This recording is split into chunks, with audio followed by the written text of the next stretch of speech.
সুন্দর ঝলমলে সকাল। একটি ছোট্ট ইঁদুর খুব আনন্দে ঘুরে বেড়াচ্ছিল। ঘুরতে ঘুরতে সে একটা ঘুমিয়ে থাকা সিংহের দেখা পায়।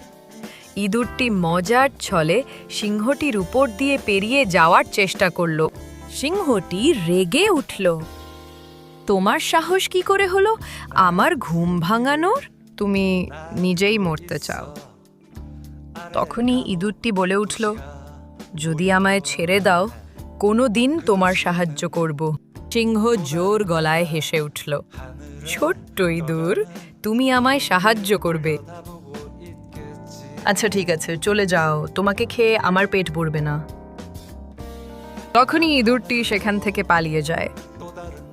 এরপর কিছুদিন কেটে যায়। একদিন সিংহটি শিকার করার জন্য জঙ্গলে ঘুরে বেড়াচ্ছিল।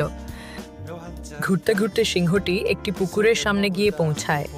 সেখানে এক হরিণকে দেখে শিকার করার চেষ্টা করল, কিন্তু হরিণটি দৌড়ে পালিয়ে গেল।